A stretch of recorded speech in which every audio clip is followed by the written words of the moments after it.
부처님 제자들 가운데 수보리 존자를 볼 차례입니다. 수부띠 마하테라. 과거에 세운 바라 마하테라는 10만 겁전 빠두무따라 부처님 출연하시기 전에 바라문 집안에 태어났으며 그의 이름은 난다였다. 소소한 거지만 10만 겁전이라고도 했다가 1아승지 10만 겁전이라고도 했다가 여지 상수 성문하고 대성문 또 이 차이 때문에 다들 과거 생에 연등 부처님께 수기를 받으셨는데, 그런데 얼마나 오랫동안 바라미를 쌓아야 되냐.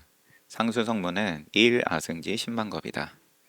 대성문은 그냥 10만 겁이다. 이것도 또 좀 왔다 갔다 하지만 여튼 그러다 보니까 조금 이게 그럼 또 말이 애매해지는 거죠. 같은 연등 부처님으로부터 수기를 받았는데 왜 1아승지 10만 겁이라고도 했다가 1아승지 10만 겁전 내지는 그냥 10만 겁전이라고도 했다가, 그래서 그냥 적당히 보고 넘어가면 됩니다. 우린 학자는 아니니까. 바라문 집안에 난다라는 이름의 수불이 존재였다. 전생에 청년 난다가 성장하여 세 가지 배달을 배웠지만 바라문의 기본 소양, 그 안에 어떠한 이로운 실질적인 이익을 찾지 못하자 다른 청년 4만 4천 명과 함께 니사바라는 산기슭에서 고행자가 되었다. 그는 5가지 세간신통, 6가지겠죠. 8가지 그럼 선정, 성취, 했고 세간, 출세간, 또한 4만 4천 명의 고행자들이 선정과 신통을 성취하도록 도왔다. 그때 파두무따라 부처님께서 세상에 출현하시어 함사와띠 왕도에 머무시면서 성에 머무시면서 어느 날 아침에 중생세계를 살피시다가 난다 그리고 그의 제자들 4만 4천의 결발 수행자들이 아라한과를 성취할 가능성을 보시고 난다 또한 그가 이중 공경의 위대한 제자가, 그러니까 으뜸칭호일이다. 우리 익히 알고 있는 해공제일 그리고 무쟁제일이겠죠. 제자가 되기를 발언할 것을 내다보셨다. 이에 부처님께서 바로와 가사를 가지고 직접 난다 처소로 가셨습니다. 그러면 앞서 사리불 존자 나왔던 내용하고 동일하게 가시게 되고, 그러면은 그때 나왔던 내용은 이 세상에, 이때의 세상에 부처님께서 놔두셨다는 이야기를 듣지는 못했지만 몸의 특징을 볼 수 있는 힘이, 신통이 있었던 난다는 부처님을 알아보게 되고 높은 자리로 모시고, 나중에 탁발 나갔던 음식 구하러 나갔던 제자들이 돌아왔을 때 스승이 앉아있는 자리가 낮은 위치에 앉아있는 것을 보고서 부처님이 더 높은 분임을 알고 또 예를 표하고 구해온 음식을 부처님께 공양 올리고, 부처님께서 7일 동안의 멸진정 상수멸에 들어가시고 그 7일 동안에 부처님께 앉으신 자리에 꽃을 육지와 내지는 물 수중에 꽃을 계속해서 구해오고 부처님께서 멸진정에서 나오시고, 근데 수불이 사립을 존재하고 달랐던 지점 구분을 해놨네요. 번뇌에서 자유롭고 행복하게 사는 것과 최상의 공양을 받기에 합당한 것. 으뜸칭호가 조금 다릅니다. 번뇌에서 자유롭고 행복하게 사는 것. 이게 그럼 해공제일일난지 최상의 공양을 받기에 합당한 것. 이 중 공경을 갖춘 제자에게 사랑하는 아들아 모든 고행자들이 나에게 꽃자리를 공양한 것에 감사하는 설법을 해 주어라. 그래서 부처님께서 법을 설하시는 게 아니라 수보리가 바로 법을 설합니다. 3장을 숙고하여 설법을 하였다. 다시 정정하겠습니다. 부처님의 이때 당시에 빠두무따라 부처님의 제자들이 또 이 자리에 오죠. 부처님께서 오기를 바라는 생각을 일으키시고 제자들이 그러한 부처님의 뜻을 알고 오게 되고, 이때 당시에 으뜸 칭호를 2겹을 받았던 제자가 법을 설합니다. 존자의 설법이 끝나자 빠두무따라 부처님 자신이 직접 또 설법을 하셨다. 이것이 끝나자 4만 4천의 고행자들 모두 아라한과를 성취하였다. 그러나 그들의 스승인 고행자 난다는 설법하는 비구를 마음으로 찬탄하느라 부처님의 설법에 주의를 기울일 수 없었다. 4만 4천 명의 제자들에게 빠두무따라 부처님께서 오너라 비구여 부르시고 즉시 머리 수염 사라지고 또 필수품이 갖추어지고 60년 위의 마하테라들처럼 엄숙한 비구들로 바뀌었다. 고행자난다가 부처님께 세존이시여 꽃자리 공양에 감사하는 말씀을 한 비구는 누구입니까?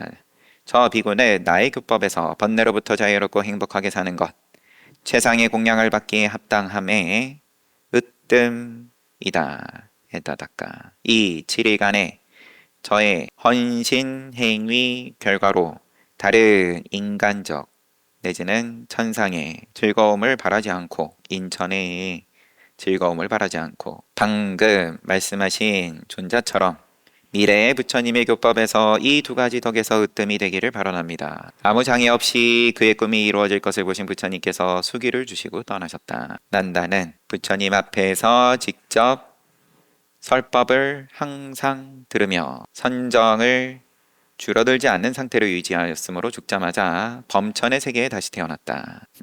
좀 또 차이가 있어요. 앞에 또 다른 제자들은 인간과 천상을 오가며 태어났다, 윤회했다. 여기선 그냥 범천으로 언급이 되고요. 10만 겁이 지나고 현재 교법이 세상에 생겼을 때 수부띠 마하테라가 될 선인은 사위성 수마나 대장자 아나따핀띠가의 형제라고 기원정사 창건주의 형제 수마나 대장자의 아들로 태어나 얼마나 신빙성이 있을런지. 아나따핀띠가 근데 형제가 직접 형제일 수도 있고 사촌들도 다 형제라고 표기를 하니까 어쨌든 친척이에요. 몇 촌 조카가 될런지는 몰라도 수부띠라는 이름을 받았다. 우리 부처님께서 출연하시어서 라자가를 닭발처로 삼고 빈비사라 왕 만날 시절에 머무시는 동안 아나따핀띠가 장자가 사와띠에서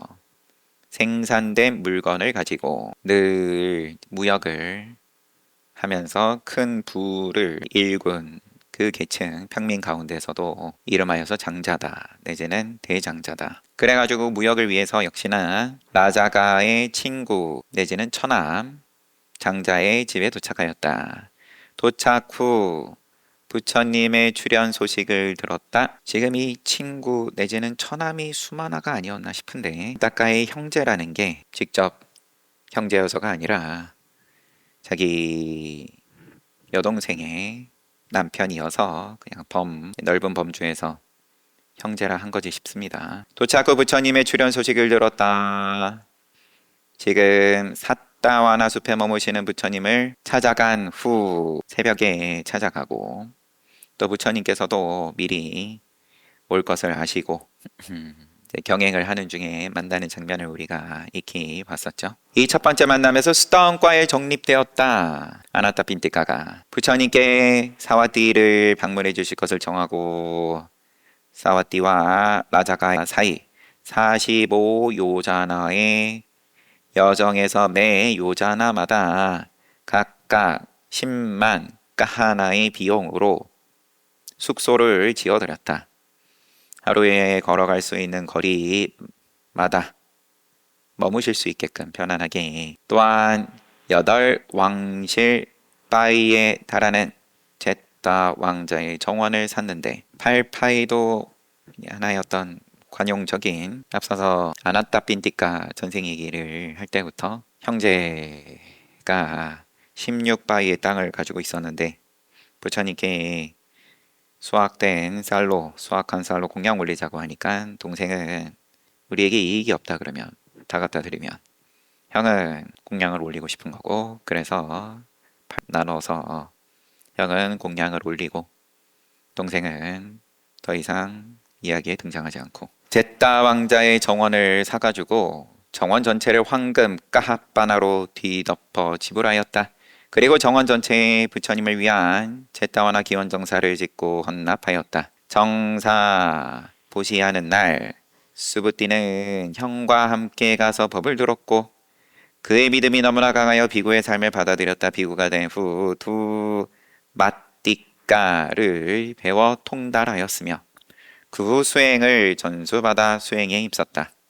이 모든 것이 자비할 때 자자 자 선정에 기반한 윗바사나 수행을 통해 아라한과로 이어졌다. 이중 으뜸 칭호의 획득. 설법을 할 때 수부띠 수보리 존자는 부처님께서 하신 것처럼 특정 개인을 언급하는 방식이 아니라 법 자체에 집중하는 방식으로 하였다. 그리고 이것이 그를 번뇌에서 자유롭고 행복하게 사는 자들 중 으뜸칭호를 받게 하였다. 특정 개인을 언급하는 방식이 아니라 법 자체에 집중하는 방식. 특정 개인을 언급하는 방식.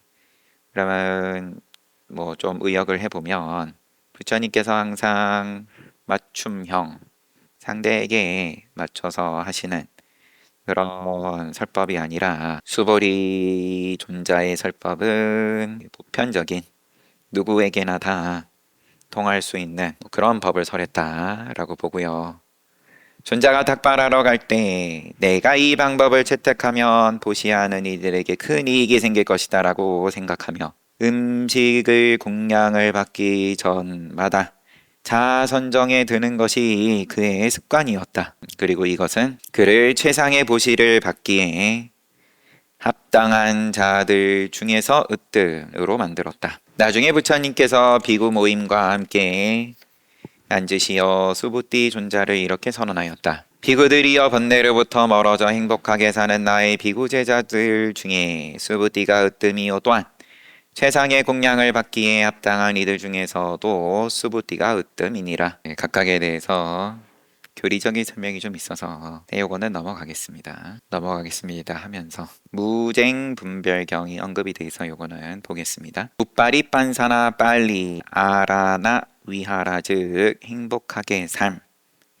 6가지 요인을 열거하는 무쟁분별경 니까야 볼 때 우리가 잘 봤죠. 분별경인데 결국은 말하는 방식을 말씀하신 거다. 그리고 그 경의 말미에 그 수보리가 이것에 있어서 제일이다. 첫 번째 2가지 악한 극단을 피하는 중도를 따른다. 2가지 삿된 견해를 피하는 중도를 따른다. 두 번째는 담마디타나 방식에 따라서 이것은 칭찬받을 것이다 내지 이것은 비난받을 것이다 라고 말함. 그런데 이게 뭐가 다르냐?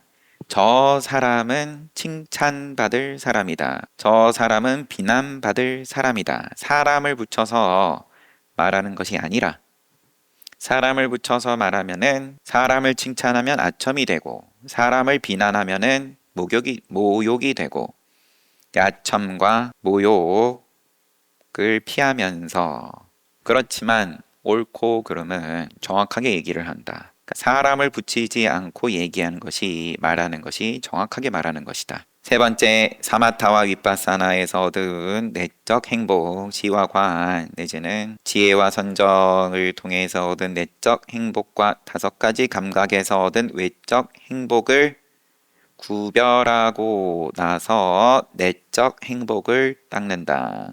어떤 사람에 관하여 그가 있거나 없을 때 모두 진실하고 이로운 말만 한다. 마찬가지로 사람 붙이지 않는 말을 하고 서두르지 않고 부드럽게 말하고 또 설법한다. 그리고 외국 땅에서 외국 언어에 관해 논쟁하지 않는다. 요거는 방언으로서 가야 이상 언급이 됐죠.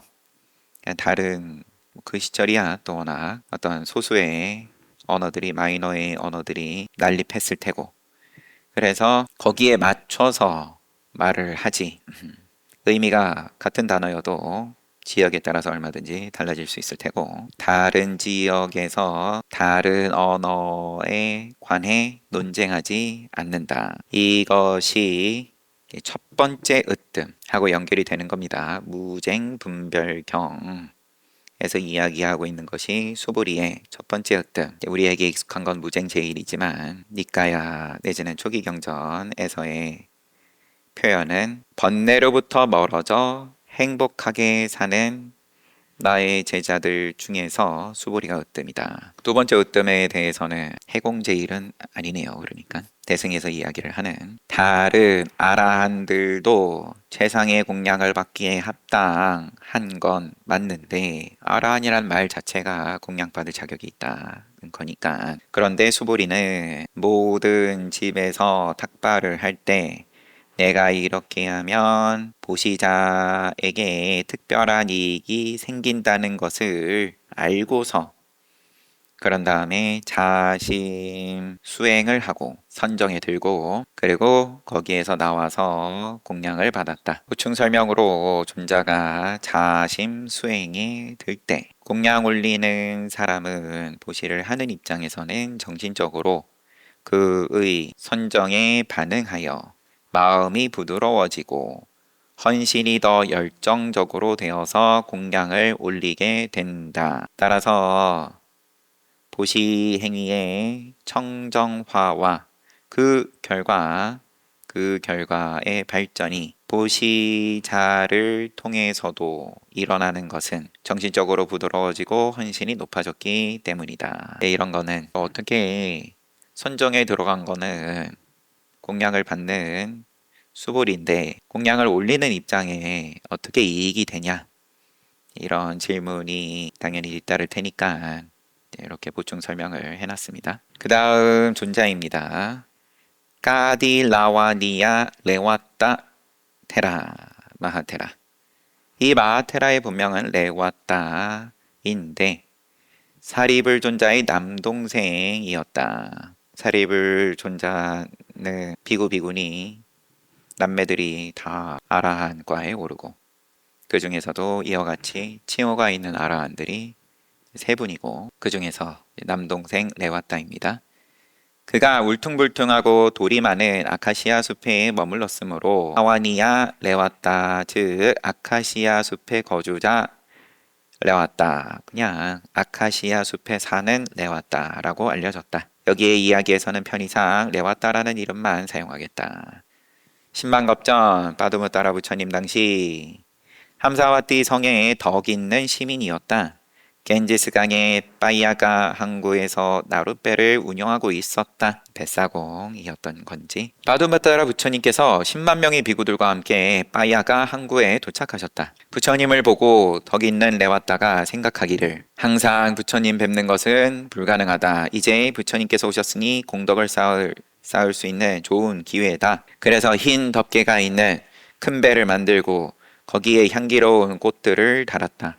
배 바닥에는 우수한 품질의 천으로 만든 정교한 덮개를 펼쳤다. 그 배로 부처님과 10만 비구들을 건너편으로 실어 날랐다. 나룻배가 아니라 좀 컸던 모양입니다. 그때 부처님께서 어떤 비구를 으뜸인 아란약가 숲의 거주자로 선언하셨다.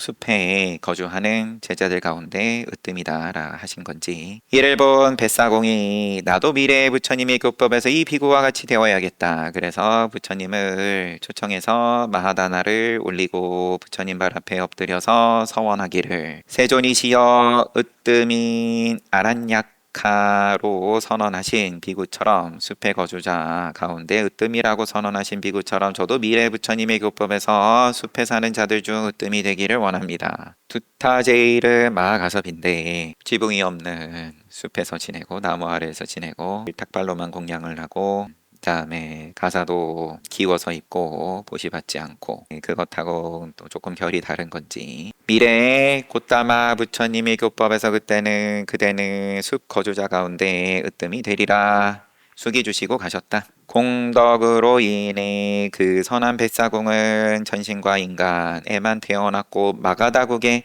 날라까라는 바람은 마을에서 바람은 여인 루빠사리의 몸에 잉태하였다. 그의 형제로는 우빠띠싸 사리부타죠. 사리불. 그 다음에 쭌다 우빠세나 누이로는 짤라 우빠짤라 시수빠짤라가 있는 막내였다 라는 이름을 받았다. 그 후 레와따의 부모는 서로 의논하여 합의하였다. 우리 아이들은 자라기만 하면 부처님의 제자인 비구들이 데려가 3위로 만들어 버린다. 아직 어린 동안에 제가의 삶의 족쇄로 묶어두자. 사립을 존자는 보충 설명. 자신이 비구가 된 후 3명의 여동생 짤라 우빠 짤라 시수빠 짤라 하고 2명의 남동생 쫀다하고 우빠 세나를 수계시켰다. 레왔다만 남겨져 있는 상황이었다. 그래가지고 부모는 재산과 지위가 비슷한 집안에서 신부를 맞아 늙은 할머니에게 인사를 드리게 하였다. 할머니는 이렇게 축복하였다.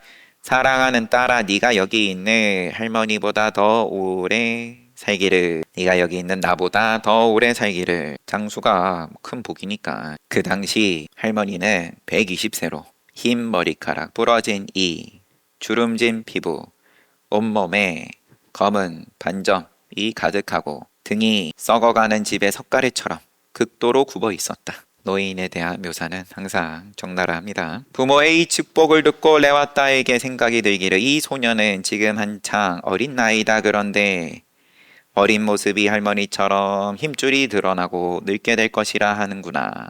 먼저 부모님의 마음을 여쭤봐야겠다. 어떤 마음으로 그렇게 말씀하셨나요? 그런 악담이 어디 있습니까? 일란지 뉘앙스가. 부모가 사랑하는 아들아, 우리는 이 소녀 너의 배우자가 할머니처럼 장수하기를 원한단다. 그래서 그런 축복을 한 것이다. 어머니 아버지, 이 소녀의 어린 모습이 할머니 모습처럼 늙게 될까요? 무슨 말하는 거냐 아들아. 할머니처럼 많은 공덕을 가진 이들만이 장수를 누린단다. 부모들이 다 일렀다.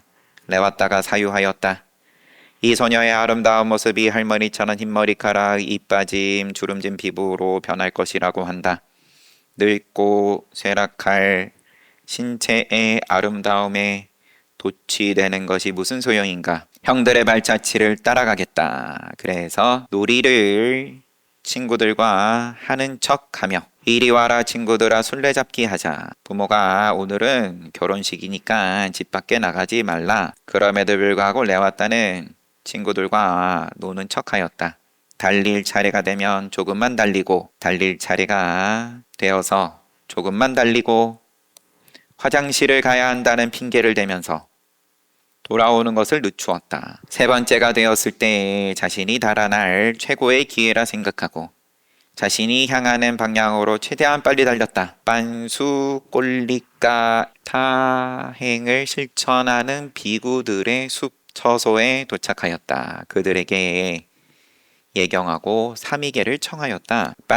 빤수 꼴리까는 걸레 조각 수행이라고 하는 걸로 봐선 버려진 헝겊을 기워서 가사로 입는 그런 투타행을 하는 비구들이 머무는 곳에 가서 삼위계를 정했다. 비구들이 그러면은 계율에 어긋나니까 부모 허락이 있어야 되니까 우리는 네가 누구의 아들인지 모른다. 그리고 너는 평소처럼 완전한 차림과 장식을 하고 왔다. 새신랑이니까 누가 감히 너를 3위로 수계시키겠는가? 아무도 없을 것이다. 레왔다가 손을 들고 외쳤다. 저는 강도를 당하고 있습니다. 강도를 당하고 있습니다. 오, 덕 있는 청년아, 아무도 네 옷과 장신구를 빼앗지 않고 있다. 그런데 강도를 당하고 있다니 무슨 뜻인가? 존자들이시여, 제 옷과 장신구를 빼앗기고 있다는 것이 아닙니다. 저는 실은 천신과 인간들 그리고 열반의 인천과 세간의 그리고 또 출세간의 삼중 행복을 빼앗기고 있습니다. 저는 삼중 행복을 빼앗기는 것을 말하는 것입니다. 그래도 저를 수계시키기 싫으시면 좋습니다. 그런데 제 큰형을 알고 계십니까? 너의 형의 이름이 무엇이냐? 저의 형의 이름은 제가 자였을 때 우빠띠싸였습니다. 지금은 비구로서 사리뿌따 라는 이름을 가지고 있다고 합니다.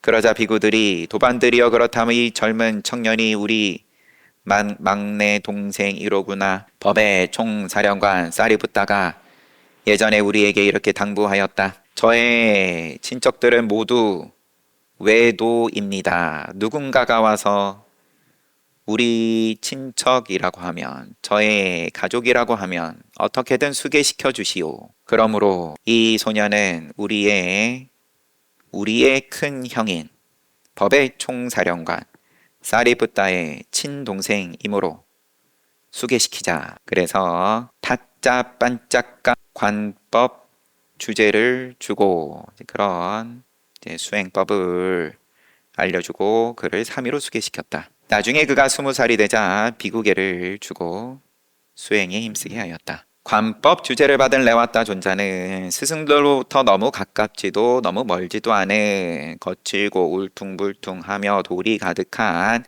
아카시아 나무 숲에 들어가 비구의 수행에 전념하였다. 그래서 아까 이름이 한 번만 더 읽어보면 카딜라와니아 레와타인데, 카딜라와니아가 존중의 표현이기도 한 거였어요. 거친 땅에서 다른 사람들하고 어울리지 않으면서 홀로 수행을 잘 한다.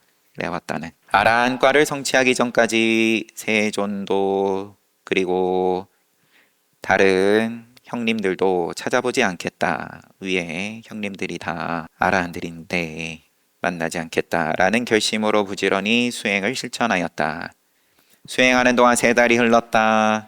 부유와니의 아들로서 부드러운 음식만 먹던 그는 수행자가 된 후 먹은 음식들이 너무 거칠어서 그의 마음이 쭈그러진 피부처럼 혼란스러워졌다. 갈등이 있었다. 목표인 아라한과 성취에 이를 수 없었다. 3달이 지났을 때도 레와타는 낙담하지 않고 우한 거 후에도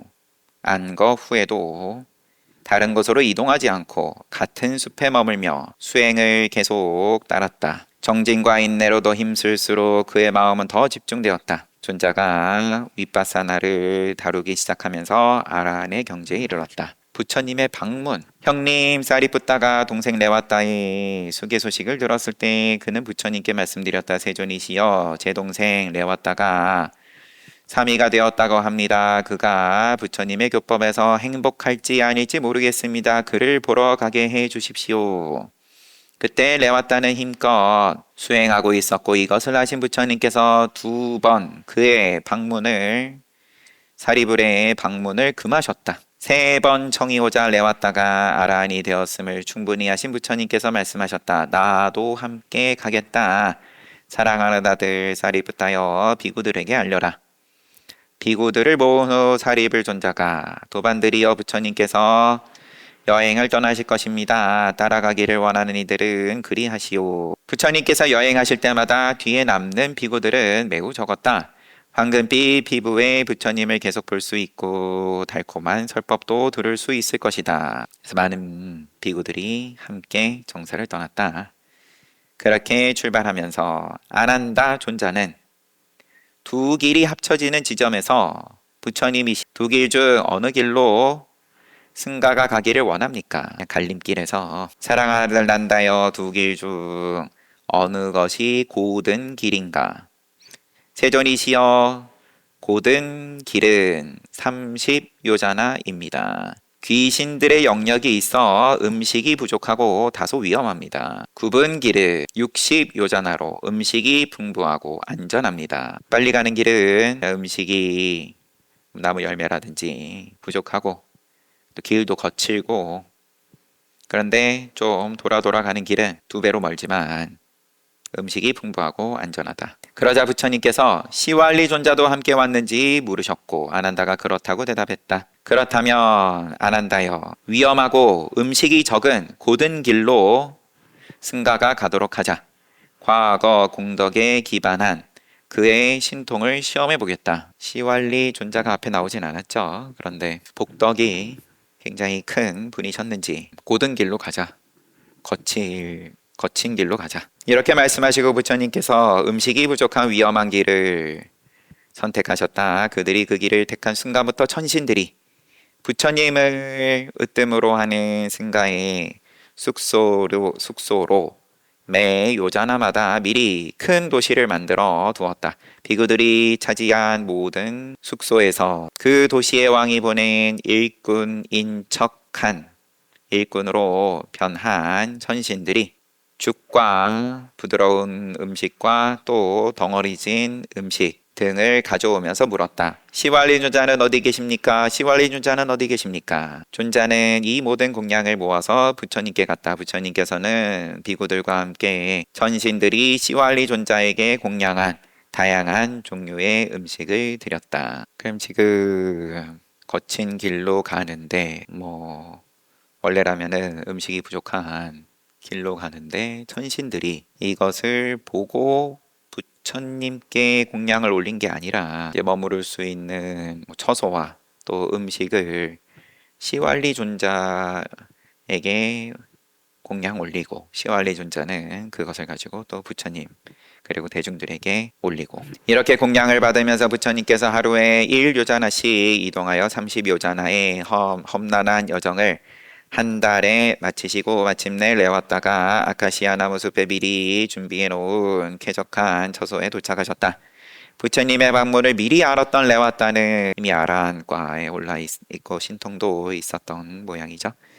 아카시아 숲에서 바로 나와요. 신통으로 부처님과 또 상가가 머물 충분한 처소를 마련하였다. 그리고 부처님을 환영하였다. 부처님의 처소에 들어가시고 부처님께서 도착하신 지 보름이 지났다. 그때 몇몇 산만한 비구들이 잡담하기를 천신과 인간들의 스승이신 세존께서 내 수제자의 남동생이라고 부르시는 이를 만나러 오셨는데 그는 잡일을 하며 시간을 보내고 있구나. 레와타의 처소 근처에 있는 기원정사 아니면은 또 중림정사와 내지 다른 정사들이 무슨 소용인가?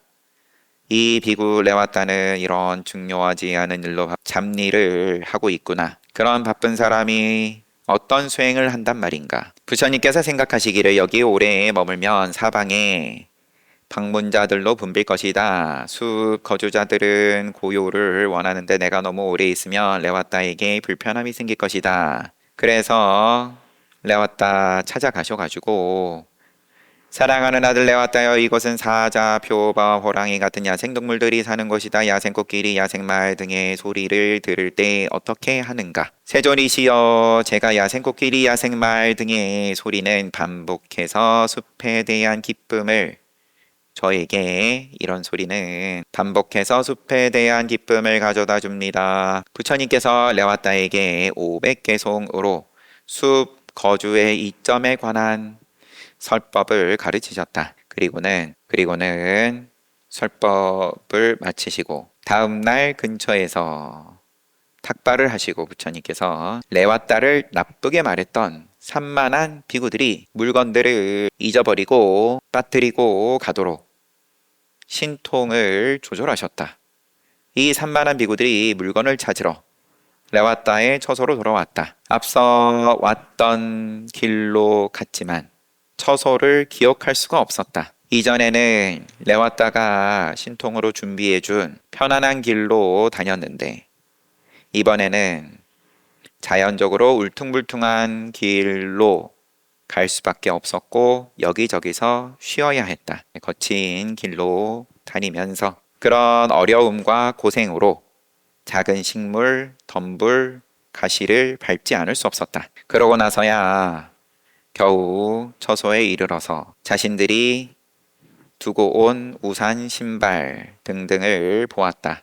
그제서야 산만한 비구들이 비구 레와타는 신통자로구나 라고 깨달았다. 물건들을 찾아 사와띠로 여행 물건들을 되찾은 후 사와띠로 돌아가기 전에 서로 큰 경탄으로 이야기하였다.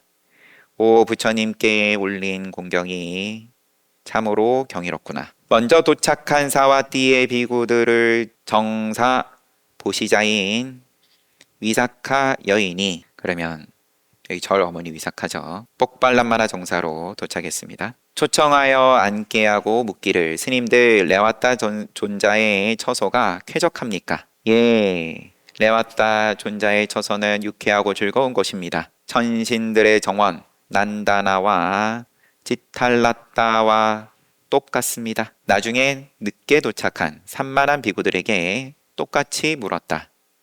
레와따 존자의 처소가 쾌적합니까? 그러자 비구들이 보시자 여인이여 묻지 마십시오. 레와따의 처소는 말할 가치가 없습니다. 황무지 높은 지형일 뿐만 아니라 조약돌 돌판 바위가 가득한 극도로 울퉁불퉁한 아카시아 숲입니다. 거기서 레와따가 비참하게 살고 있습니다. 두 비구 무리들의 대답이 다른 것을 보고 어느 답이 맞는지 명확하게 알고 싶었던 그녀는 부처님을 방문하였다.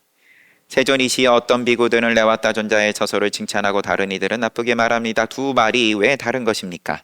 부처님께서 위삭하여 성인들의 마음이 기뻐하는 곳은 세속적으로 즐겁든 즐겁지 않든 유쾌한 것이다. 그리고 개송으로 풋발라마의 보시자인 미가라의 어머니인 위삭하여 미가라 맞다 위삭하여 5가지 세속적 쾌락이 빽빽히 둘러싼 마을이든 그런 쾌락에서 벗어난 숲이든 시냇물이 흐르고 초목이 우거져 편히 지낼 수 있으며 4가지 위의 행주자와의 어울리는 낮은 골짜기든 고귀한 아라한들이 머무는 곳이야말로 지상에서 참으로 즐거운 곳이니라. 나중에 비구 모임에서 레와따 존자를 숲 거주에서 으뜸으로 선언하셨다. 비구들이여 숲에 거주하는 나의 제자들 중에서 아카시아 숲에 거주자 레와따가 가장 뛰어나다. 설명이 다른 마테라들도 숲에 살았지만 장소의 적합함, 물의 적합함, 탁발 거처로서 마을의 적합함을 검토한 후에 그리하였다. 그러나 레와따 존자는 이런 조건을 무시하고 조약돌, 돌판, 바위가 가득한 울퉁불퉁한 황무지 높은 지형의 가득한 울퉁불퉁한 표면의 황무지 그리고 높은 지형의 아카시아 숲에 살았다. 오직 그만이 숲 거주 수행에서 으뜸이었다. 숲 거주는 장소에 대해서 머무는 장소에 대해서 시비하지 않고 아란이 머무는 장소가 곧 지상에서 참으로 즐거운 곳이다 라는 성인들의 마음이 기뻐하는 곳이 세속적으로 즐겁든 즐겁지 않든 유쾌한 것이다 라는 부처님의 말씀에 따라서 숲 거주에서 으뜸이라는 칭호 처음 노칭호 하나였죠. 칭호 2개 받으신 분은 수브리 존자였고 사리푸타 존자의 막내 동생이고 부처님과 내지 자신의 형들은 아라한과를 이르기 전까지는 만나지 않겠다. 그러고 안거 내내 힘썼지만 과를 이루지 못했음에도 후퇴하지 않고 수행을 잘 해가지고 아라한과에 오르고 그러고 난 다음에 부처님께서 사리불 존자와 비구 대중들을 데리고 일부러 방문하시고 많은 대중들이 머물 수 있는 이런 거친 땅임에도 머물 수 있게끔 신통으로서 준비를 하고 대중들 모이면 늘 또 시비가 있게 마련이니까 이렇게 거친 데서 이미 기원정사, 중림정사, 주변의 정사들 머무를 수 있는 수행 잘할 수 있는 장소들 많이 있는데 뭐 이렇게 거친 데서 머무르면서 잡일을 하면서 시간을 보내야 되냐라고 산만한 비구들이 시비하시는 것을 보신 부처님께서 신통으로 방편을 쓰신 것이 직접 그러면은 그 거친 땅을 몸으로 체험을 시켜주시고